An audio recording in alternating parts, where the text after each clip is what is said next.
그리스 로마 신화. 한국의 90년대생이라면 모를 수가 없는 책으로 무려 1000만 부가 팔렸다고 합니다. 저는 어린 시절 가장 좋아했던 이야기가 뭐냐고 물어보면 고민 없이 그리스 로마 신화를 말할 정도로 참 좋아했던 책인데요. 이 그리스 로마 신화를 시작으로 북유럽 신화, 이집트 신화 등 다양한 신화들을 만화책으로 접한 기억이 있습니다.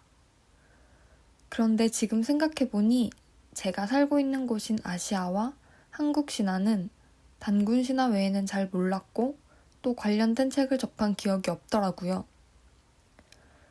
그래서 오늘 소개해드릴 책이 신화의 언어라는 아시아 신화에 관한 책입니다.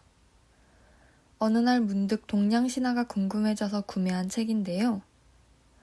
한국 최고의 신화학자이신 조현설 교수님이 쓰신 책으로 서문을 보면 왜 책 제목이 신화의 언어인지에 대해 나와 있습니다.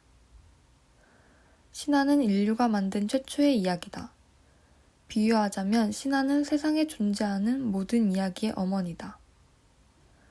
그래서 신화를 알면 새로운 이야기를 창조할 수 있고 또 어떤 이야기든 해석할 수 있다.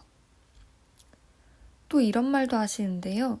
신화는 인류 보편의 언어이다.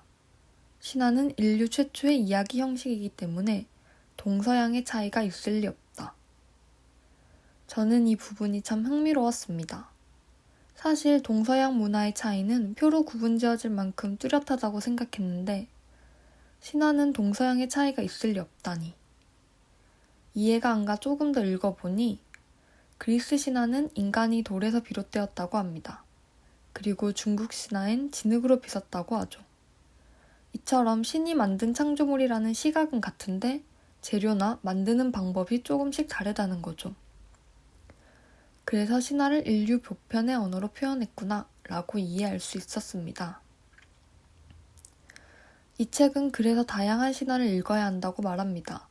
비교하는 안목이 갖춰지기 때문이라고. 좀 더 본격적으로 책 소개를 하자면 우선 4가지의 키워드로 크게 구분되어 있습니다. 전통과 역설, 자연과 타자, 문화와 기억, 이념과 권력. 키워드만 보면 어렵다고 느끼실 수 있겠지만 신화에 대한 내용이기 때문에 전통 설화를 좀 더 깊게 파헤치는 듯해 그렇게 어렵지 않게 읽을 수 있었습니다. 키워드 안엔 총 33개의 테마가 있는데 제가 기억에 남는 테마는 신화가 된 개와 개 같은 오랑캐라는 테마였습니다. 이 테마에서는 개와 관련된 아시아의 여러 민담, 신화를 들려주는데요. 모든 이야기를 다 할 수는 없으니 그중 한 이야기를 소개해드리겠습니다. 이 이야기는 개는 어쩌다 사람과 친구가 되었을까에 대한 중국 15족에서 전해 내려오는 민담입니다. 옛날 외로웠던 개는 다른 동물과 친구가 되고 싶어 우선 토끼를 찾아가 함께 지낸다. 밤이 되자 토끼는 풀숲에 몸을 움츠리고 잠이 들었지만 개는 작은 소리가 나도 심하게 짖어댔다. 토끼는 화가 나서 그렇게 짖으면 늑대가 우릴 잡아먹을 거야 라고 소리쳤다. 개는 토끼가 겁쟁이라 생각해 늑대를 찾아가 친구가 되었다. 밤이 되자 늑대는 잠이 들었지만 개는 바람 소리에도 짖어댔다. 늑대는 곰이 들으면 우릴 잡아먹을 거야 라고 개를 나무랐다. 개는 늑대가 곰보다 담이 작다고 생각하며 곰을 찾아갔다. 밤이 되자 곰은 굴 속에 들어가 잠이 들었지만 개는 굴 밖에서 망을 보다 작은 기척에도 짖어댔다. 곰은 화를 내며 사람이 들으면 우릴 잡아갈 거야 라고 소리쳤다. 개는 곰이 사람보다 약하다고 생각해 사람을 찾아갔다. 밤이 되자 사람은 집에 들어가 잠이 들고 개는 망을 보았는데 작은 소리에도 짖어댔다. 아침이 되자 사람은 밤새 집을 지키느라 수고했다며 쓰다듬어 주고 먹을 것을 주었다. 개는 마음이 따뜻해졌다. 이렇게 하여 개는 사람과 인연을 맺게 되었다.